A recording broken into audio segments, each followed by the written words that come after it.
ধুলিয়ান শামসেরগঞ্জ ঘটনার জেরে অত্যাচারে মানুষদের সহযোগিতার উদ্দেশ্যে মালদার পোড়াটুলি এলাকায় বিজেপি কার্যালয়ে খোলা হলো কন্ট্রোল রুম।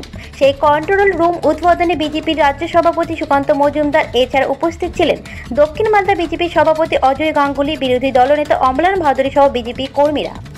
মালদা থেকে হরেন চৌধুরীর রিপোর্ট, বাংলার কথা। মালদার বিভিন্ন জায়গায় একাধিক স্কুলে তারা আশ্রয় নিতে বাধ্য হচ্ছেন এখনো পর্যন্ত, যার হিসেব তাতে ঘর ছাড়া পরিবারের সংখ্যা 70-75।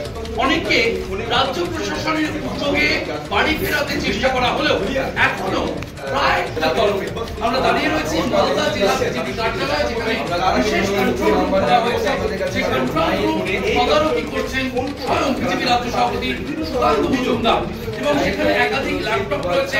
এই ল্যাপটপগুলোতে যেখানে কিন্তু যখনই ফোন আসছে সেই ফোন যা যা অভিযোগ তার নথিভুক্ত করা হচ্ছে। আপনারা এখানে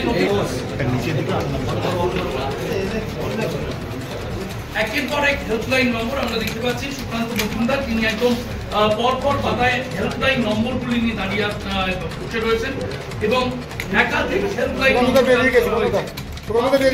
হেল্পলাইন নম্বর আপাতত সচল রয়েছে এই মালদা জেলা কার্যালয়ে। দেখছে সেই দক্ষিণ মালদায় আমরা দেখতে পাচ্ছি সেই যে কন্ট্রোল রুম, সেই কন্ট্রোল রুম তদারকি করছেন স্বয়ং। অভিযোগ নথিভুক্ত করা হচ্ছে এবং সেই নথিভুক্ত অভিযোগ রিপোর্ট আকারে দিল্লিতে পেশ করা হবে, এমনটাই জানিয়েছেন। ফোন নম্বর এবং কোন জায়গা থেকে কি ফোন নম্বর, কি নাম এবং কি অভিযোগ তা নথিভুক্ত করে রিপোর্ট তৈরি করছেন সুকান্ত মজুমদার, যা তিনি দিল্লিতে দিতে পারেন এমনটাই শোনা যাচ্ছে।